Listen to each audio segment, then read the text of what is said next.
I'm Marthel Neville, and you're in the strategy room. Shepard Fairey's iconic Obama Hope poster became a symbol of the president's 2008 campaign, but new comments by the artist are gaining attention. In an interview with Esquire, Fairey was asked if President Obama has lived up to the message from the poster. His answer, quote, "Not even close." Here with the reaction are Republican strategist Matt Keelen and Democratic strategist Kelly Grace Gibson. Good to see both of you. Thanks. Hey, Arthel. Hey, Kelly, I'm going to start with you. Are you surprised by the artist's answer? Well, I mean, the truth of this is that, you know, Shepard Fairey is a very talented street artist, and he 6 years ago found inspiration in a presidential hopeful that he stood behind and made a beautiful piece of art for that campaign. He's not an authority on the success or failure of this president. And so I feel badly that as an American, he's less than pleased with how it's played out. But I think his art is beautiful, and I hope he continues to make it and continues to allow some of it to be spread into the political space as this business needs a little bit more beauty. But that his authority on this president is not anything that is concerning. All right, Matt, what's your reaction to the artist's comments? I'd like to refer to him as the artist formerly known as Hope, now known as Nope. And unfortunately for the president, there's a lot of folks that, you know, believed in all the charisma and the hype of the 2008 campaign, and quite frankly, they've been left behind. And if you look at folks in that age range in particular, you know, there's just a lot of joblessness and a lot of angst about the future. And in 2008, candidate Obama talked about hope and change and, you know, all these wonderful things. And unfortunately, 6 years later, the economy has not kept up with his rhetoric. Kelly, before I move on, I'll give you a chance to react to Matt's comments.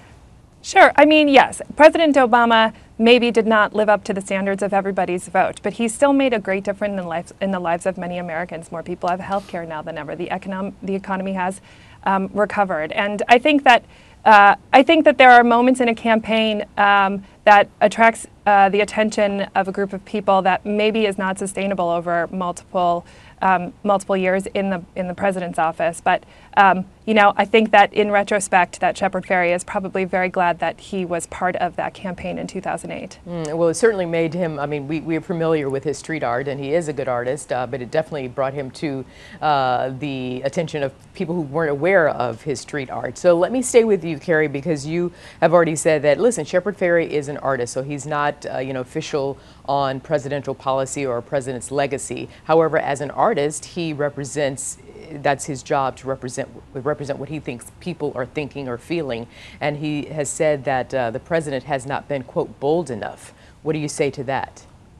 You know, I think that as an artist, that a lot of reactions of members of the art community can come from a very emotional place, in a good way, in a very good way. So I think an expectation of boldness that is maybe not completely lived out in the eyes of him and of other artists like him is not totally based in the reality of life in Washington, D.C. and the job as President of the United States. And so I think it's completely appropriate for him to be talking about it. He has made an iconic figure for President Obama's candidacy in 2008. But there are factors at play that don't exactly just allow a president to maintain the emotions of an entire community over years and years in the office. Matt, if a Republican is elected president in 2016, do you think that Shepard Fairey might do a poster for that new president? I could see a beautiful poster of Marco Rubio in his future. And I think one of the things that the White House and the Democratic Party need to do in listening to this artist is that when you build up expectations that are quite frankly unreasonable, you need to listen to those very people that you promised things to all those years ago and the frustrations that they're having. And there are real frustrations, Arthel.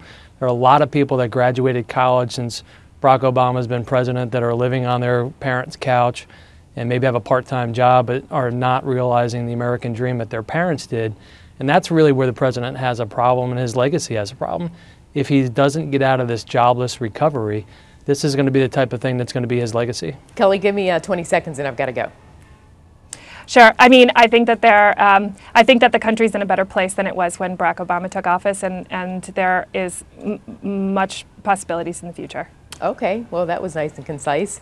So, Matt, I think I know who you're going to be voting for. All right, thank you to both of you, Matt and Kelly. And by the way, check out foxnews.com for more on this developing story. I'm Arthel Neville. Thanks so much for watching.